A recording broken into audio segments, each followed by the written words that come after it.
रस्त्याने गेलो 5 निवडून आणलो विचार नाही केला मला आम्ही कशासाठी आलो होतो की तिथल्या लोकांवर जो आपला अन्याय होतोय ना डेमोक्रेसी माध्यमातून त्या लोकांची भावना बाबा व्यक्त करण्यात तुम्ही संधी द्या. तुम्ही का देत नाही आणि आम्ही इथं आलो होतो. मामा सांगितलं की मिनिस्टर सगळे आले नाही एक झाले एक सगळे हे मिनिस्टर आहे 4 आमदार हे पण आमदारच आहेत. मराठी बोलू का आम्ही बीजेपी अच्छा अच्छा बीजेपी जरी असेल तर आमचा एक मुद्दा लक्षात आहे. आम्ही सगळे शिवसेना उद्धव बाळासाहेब ठाकरे पक्षाचे लोक आम्ही एक 4 दिवसापूर्वी आमच्या कलेक्टरला एक पत्र दिलं होतं आणि तुमच्या कलेक्टरला एक विनंती केली होती की आम्हाला महामेळाव्याला याला तुम्ही परवानगी द्या. मराठी समजत आहे ना सगळ्यांना मराठी सवानच आहेत. होय ना. आणि विषय काय आहे आपला की वर्षाने हा प्रश्न चाललाय न्यायालयीन प्रक्रिया चालू आहे. आता हे दिवस आम्ही सगळे पक्षाचे आम्ही लोक आहोत. आम्ही म्हणजे 9 तारखेला तुमचं अधिवेशन चालू झालं.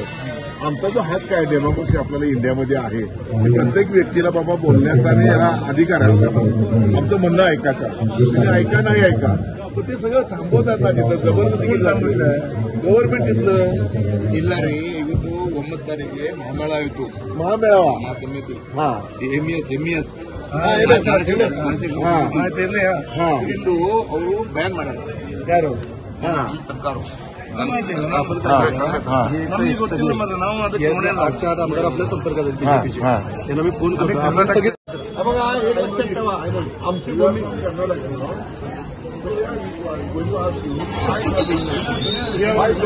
भूमिका एमएलए आहे ना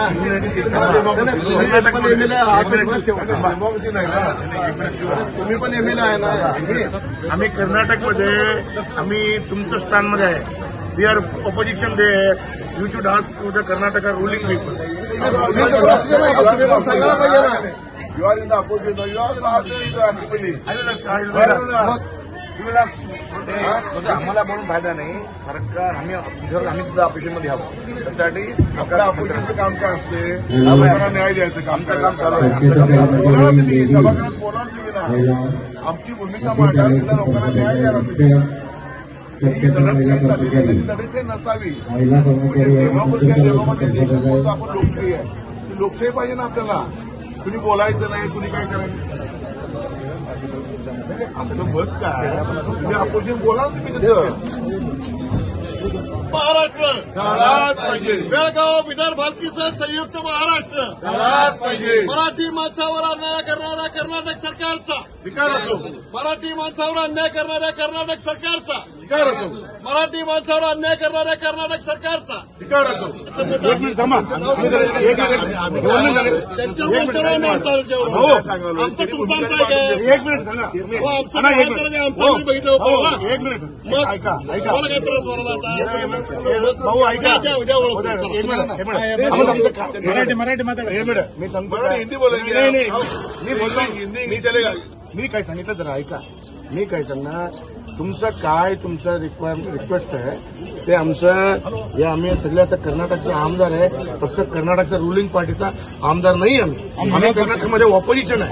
आता एक मिनिट थांबा मी सांगतो ऐका. तुमचं काय रिक्वेस्ट आहे तुम्ही सांगितलं. 2 मिनिस्टर आहे 4 आमदार आहे सगळं आम्ही भाजपाचं आहे. कर्नाटकमध्ये आम्ही ऑपोजिशनमध्ये आहे. तुमचं काय रिक्वेस्ट आहे आम्ही कर्नाटकच्या गव्हर्नमेंटचा त्यांचा लक्षाला हाडणार.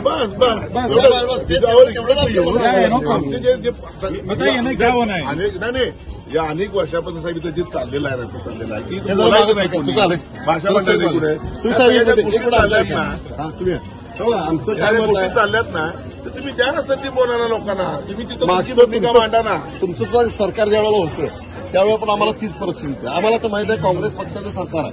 9 तारखेला महामेळाव्याचा एमएसच्या लोकांचा होता. त्या महामेळाव्याला आम्ही रीतच्या प्रमाणात दर्शन आहे तरी महामेळाव्याला आम्ही ज्यावेळेला गेलो होतो त्यावेळेला आम्ही अगोदर इथल्या आमच्या मॅजिस्ट्रेटकडनं म्हणजे कलेक्टरकडनं एक पत्र आम्ही त्यांना पाठवलं होतं की आमच्या लोकांना तुम्ही महाराष्ट्राच्या लोकांना आमच्या मिनिस्टरला तुम्ही थांबवू नका आमच्या आमदारांना तुम्ही थांबवू नका आमच्या लोकप्रतिनिधी तुम्ही जसं आमच्या गावात आलाय की आम्ही गावात 4-5 वर्षापर्यंत आम्ही आजपर्यंत काही केलेलं नाही आहे. आणि परवाच्या वेळेला त्यांनी काय केलं की तडीपार करतो आणि आम्हाला तिने अधिवेशनला येऊन देणार नाही म्हणून तुमच्या कोगोळी बॉर्डरवर तिने आम्हाला जाम करून ठेवलं. मग तिने जाम केल्यानंतर आम्ही त्यावेळेला त्याला सांगितलं होतं की त्या तुमच्या लोकांना म्हणजे तुमच्या एसपीला आम्ही सांगितलं होतं बेळगावच्या की जर का तुम्ही आम्हाला जर इथं जर सोडला नाही तर आम्ही सुद्धा कर्नाटकच्या कुठल्याही गाड्यामधलं महाराष्ट्रामध्ये येऊ देणार असं आम्ही जाहीर केलं होतं इथं. त्या पद्धतीनं तुमचं अधिवेशन आता सुरू आहे.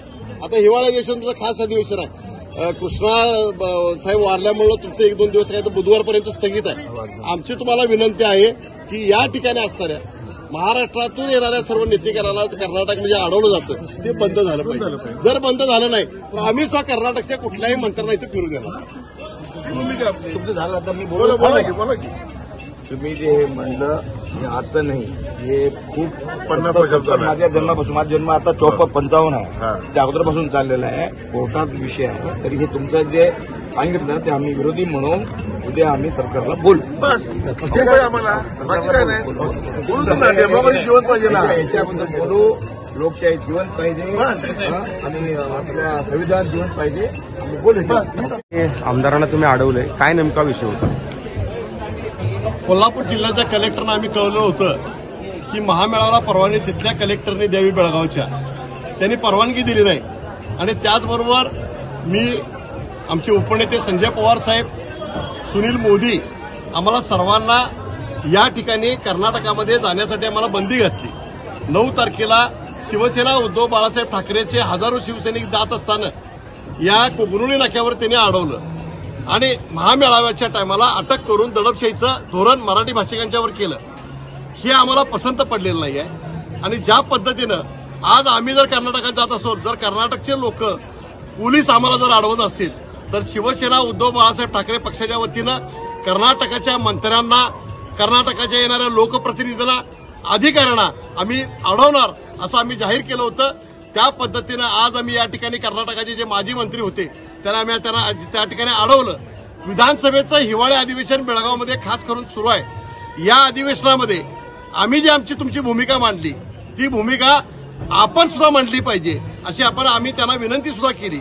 अडवल्यानंतर त्यांनी आम्हाला सांगितलं की आपल्या भावना आम्ही सभागृहामध्ये कळवू आणि यापुढे महाराष्ट्रातून कर्नाटकामध्ये येणाऱ्या लोकांना अडवलं जाणार नाही अशा पद्धतीने त्यांनी आम्हाला सांगितलं. हे जरी असलं तरी अजूनही संघर्ष संपलेला नाही. अजूनही मराठी माणसांच्यावर धरपकड सुरू आहे.